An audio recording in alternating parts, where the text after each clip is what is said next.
வணக்கம். சுப்ரீம் செய்திகளுக்காக இரா செல்வமணி. இன்றைய முதன்மை செய்திகள்.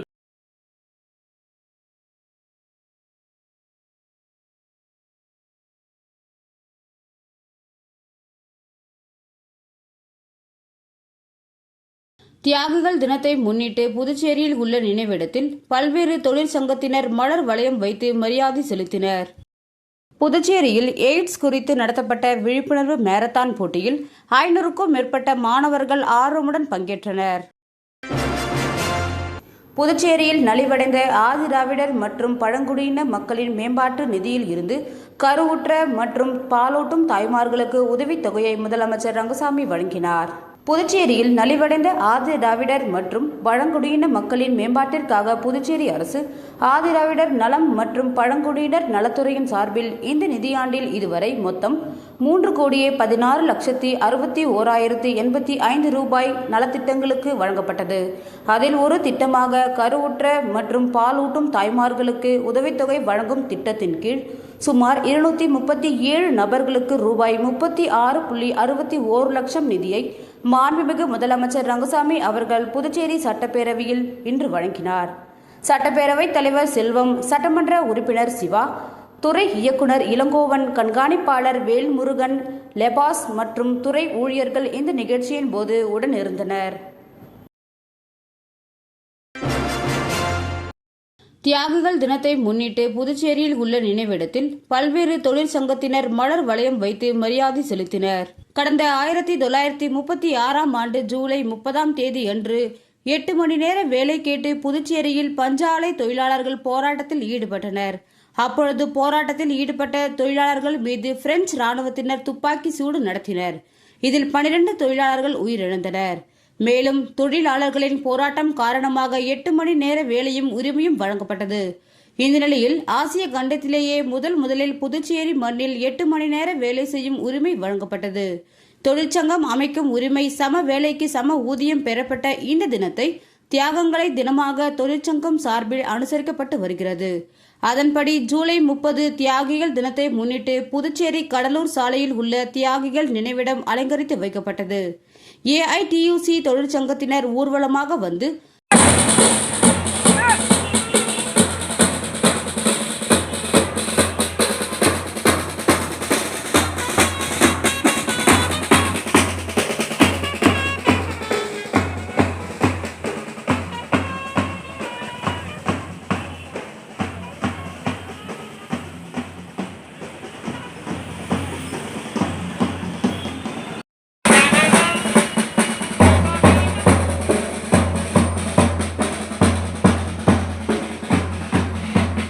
தியாகங்கள் நினைவிடத்தில் மலர் வளையம் வைத்து மரியாதை செலுத்தினர். அதேபோல் பல்வேறு தொழிற்சங்கத்தினர் மற்றும் பஞ்சாலை ஊழியர்கள் தியாகிகள் நினைவிடத்தில் மலர் வளையம் வைத்து அஞ்சலி செலுத்தினர். வணக்கம், வீர வணக்கம், வீர வணக்கம், வீர வணக்கம். தொழிலாளி வர்க்கத்தின் உரிமைக்காக போராடி வீர வணக்கம் செய்கின்றோம், வீர வணக்கம் செய்கின்றோம். புதுச்சேரியில் எய்ட்ஸ் குறித்து நடத்தப்பட்ட விழிப்புணர்வு மாரத்தான் போட்டியில் 500க்கும் மேற்பட்ட மாணவர்கள் ஆர்வமுடன் பங்கேற்றனர். புதுச்சேரியில் எய்ட்ஸ் நோய் குறித்து பொதுமக்கள் மற்றும் மாணவர்கள் இடையே விழிப்புணர்வை ஏற்படுத்தும் வகையில் எய்ட்ஸ் கட்டுப்பாட்டு சங்கம் சார்பில் மாரத்தான் போட்டி நடத்தப்பட்டது. காந்தி சிலையில் இருந்து தொடங்கிய இந்த போட்டியில் மாணவர்கள் மற்றும் மாணவிகள் என 2 பிரிவினர்களாக நடத்தப்பட்டது. இதில் 500க்கும் மேற்பட்ட மாணவர்கள் ஆர்வமுடன் பங்கேற்று ஓடி விழிப்புணர்வை ஏற்படுத்தினர். சுமார் 5 கிலோமீட்டர் தூரம் நடத்தப்பட்ட இந்த போட்டியில் வெற்றி பெற்ற மாணவர்களுக்கு எய்ட்ஸ் கட்டுப்பாட்டு சங்கம் சார்பில் ரொக்க பரிசு வழங்கி பாராட்டப்பட்டது.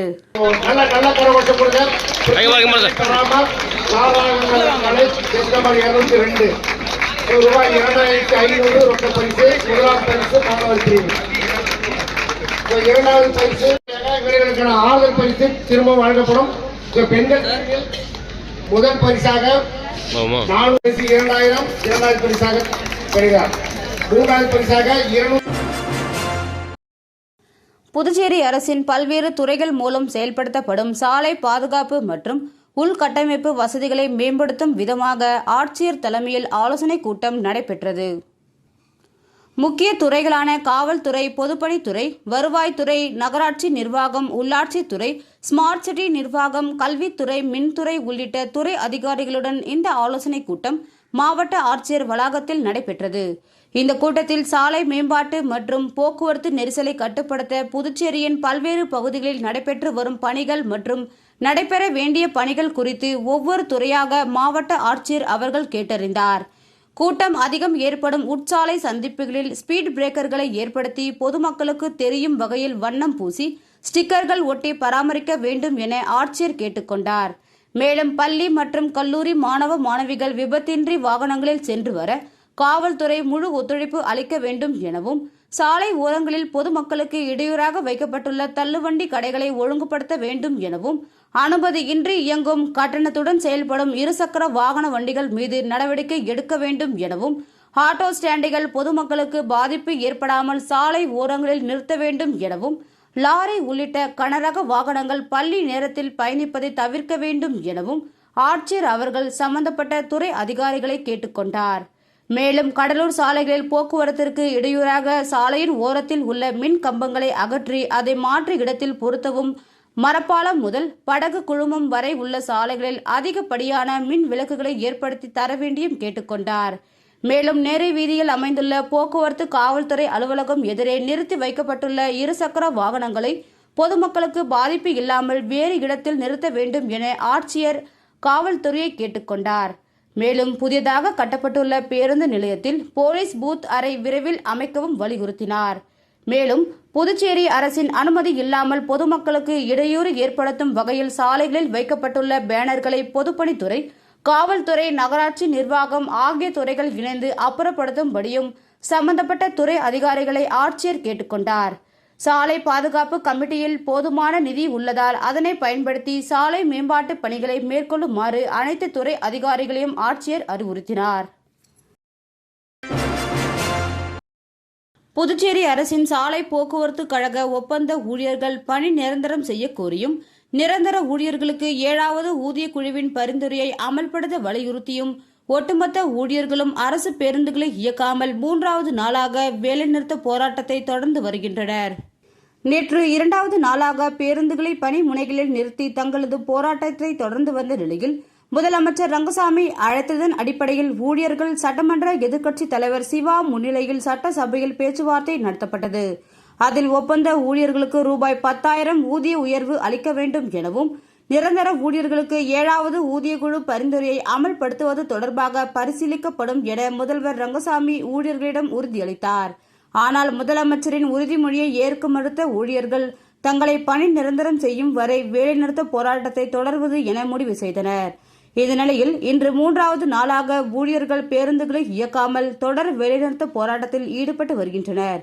மேலும் அடுத்த கட்டமாக போராட்ட வடிவை மாற்றும் வகையில் முற்றுகை அல்லது வீதியில் இறங்கி போராடுவது என ஊழியர்கள் முடிவெடுத்துள்ளனர். விளம்பர இடைவேளைக்கு பிறகு செய்திகள் தொடரும். புது உலகம், புது வாழ்க்கை, அதை ஒரு இளவரசியை போல கடந்து செல்லணும். அதுக்கு நம்மளை அலங்கரிக்க முகல் காலகட்டத்தின் கலாச்சாரத்தை தழுவி அற்புதமான தங்க நகைகளை மெஹஃபில் கலெக்ஷனாக உருவாக்கி தருது ஜோசா லூகாஸ். மெஹஃபில், இனி மனங்களை வெல்லலாம். Mehfil, classical Mughal design jewelry from Josa Lucas. புது உலகம், புது வாழ்க்கை, அதை ஒரு இளவரசியை போல கடந்து செல்லணும். அதுக்கு நம்மளை அலங்கரிக்க முகல் காலகட்டத்தின் கலாச்சாரத்தை தழுவி அற்புதமான தங்க நகைகளை மெஹஃபில் கலெக்ஷனாக உருவாக்கி தருது ஜோசா லூகாஸ். மெஹஃபில், இனி மனங்களை வெல்லலாம். Mehfil, classical Mughal design jewelry from Josa Lucas. வெற்றியை தாரக மந்திரமாக கொண்டு இன்றைய மாணவர்களை நாளைய வல்லுநர்களாக உருவாக்கி கொண்டிருக்கும் சௌமியா பாராமெடிக்கல் இன்ஸ்டிடியூட். மருத்துவம் சார்ந்த வேலை வாய்ப்பு கல்விகள். NEET repeated courses for all batches. Admissions going on. Degree courses BSc Medical Laboratory Technology, BSc Dialysis Technology, BSc Optometry Technology, BSc Radiology Medical Imaging Technology, BSc Operation Theatre Technology. Diploma courses later entry மூலம் direct second year. Uniform, record, lab coat முற்றிலும் இலவசம். படிக்கும் போதே பகுதி நேர வேலை வாய்ப்புக்கு உத்தரவாதம். 100% அரசு தர சான்றிதழ் வழங்கப்படும். டிப்ளமோ கோர்சஸ் ஃபீஸ் ரூபாய் 10,000 மட்டுமே. தவணை முறையிலும் கட்டணத்தை செலுத்தலாம். புதுவையில் ஊதியத்துடன் பயிற்சி தரும் ஒரே கல்வி நிறுவனம்.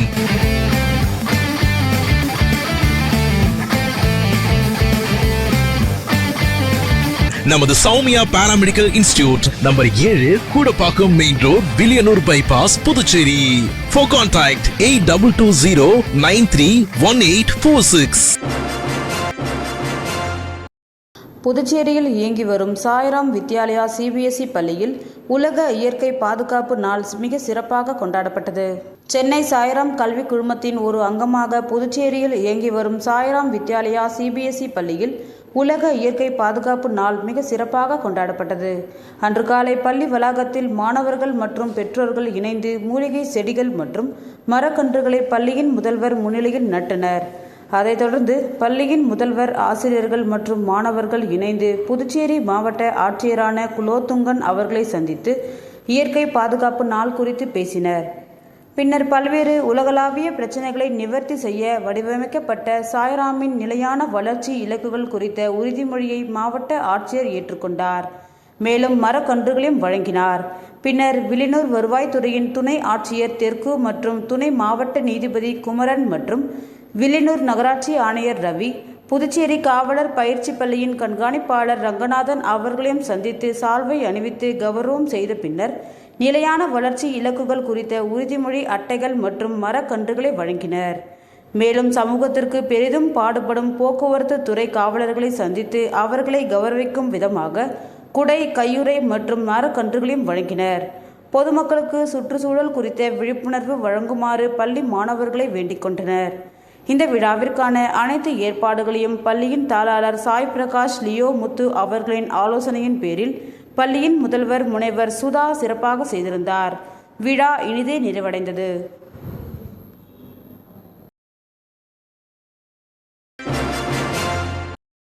புதுச்சேரியை ஒட்டிய தமிழக பகுதியான நடுக்குப்பம் மீனவர்கள் 40 ஆண்டு காலம் பயன்படுத்தி வந்த தனியாருக்கு சொந்தமான இடத்தை நீதிமன்ற உத்தரவின்படி மீட்க வந்த அதிகாரிகளுடன் மீனவர்கள் கடும் வாக்குவாதத்தில் ஈடுபட்டதால் அதிகாரிகள் திரும்பிச் சென்றனர். புதுச்சேரியை ஒட்டியுள்ள தமிழக பகுதியான நடுக்குப்பம் மீனவ கிராமத்தில் தனியாருக்கு சொந்தமான 1 ஏக்கர் 46 சென்ட் இடம் உள்ளது. இந்த இடத்தில்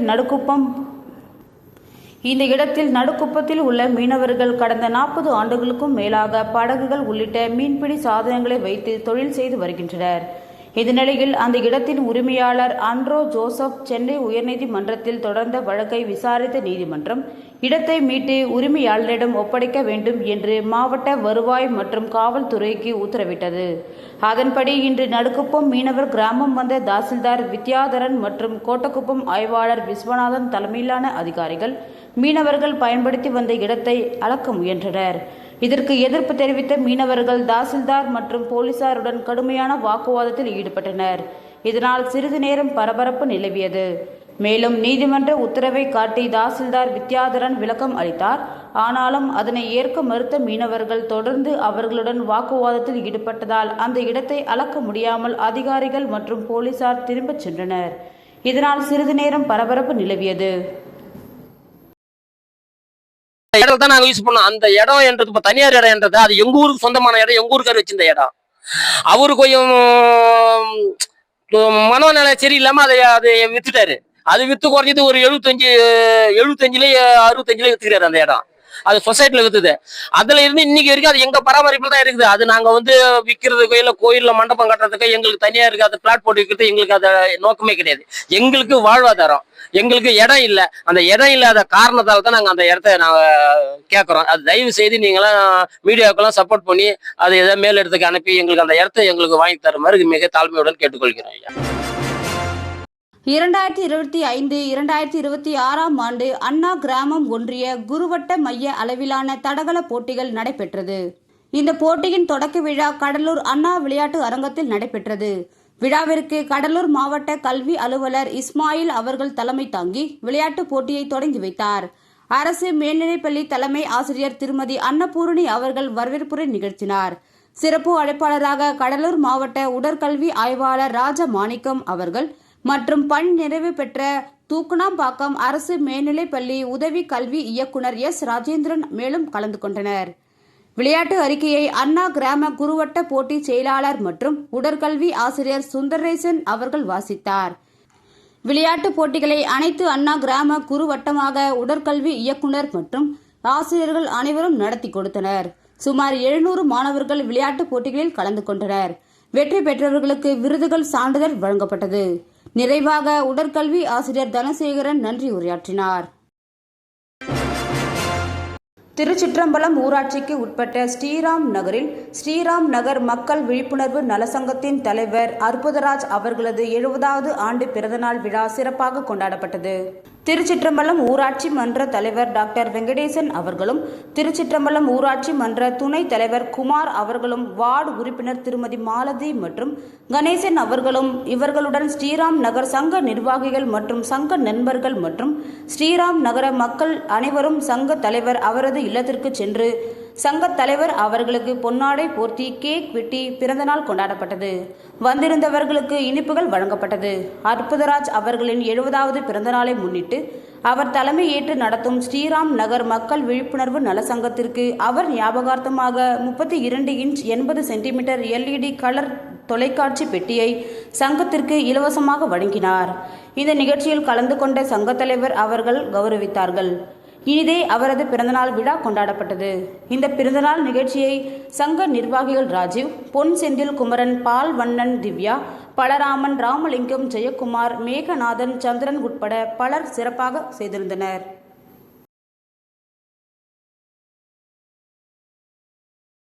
மீண்டும் முதன்மை செய்திகள். புதுச்சேரியில் நலிவடைந்த ஆதிதிராவிடர் மற்றும் பழங்குடியின மக்களின் மேம்பாட்டு நிதியில் இருந்து கருவுற்ற மற்றும் பாலூட்டும் தாய்மார்களுக்கு உதவித்தொகையை முதலமைச்சர் ரங்கசாமி வழங்கினார். தியாகிகள் தினத்தை முன்னிட்டு புதுச்சேரியில் உள்ள நினைவிடத்தில் பல்வேறு தொழிற்சங்கத்தினர் மலர் வளையம் வைத்து மரியாதை செலுத்தினர். புதுச்சேரியில் எய்ட்ஸ் குறித்து நடத்தப்பட்ட விழிப்புணர்வு மாரத்தான் போட்டியில் 500க்கும் மேற்பட்ட மாணவர்கள் ஆர்வமுடன் பங்கேற்றனர். இந்த செய்தி அறிக்கை இத்துடன் நிறைவு பெறுகிறது. வணக்கம்.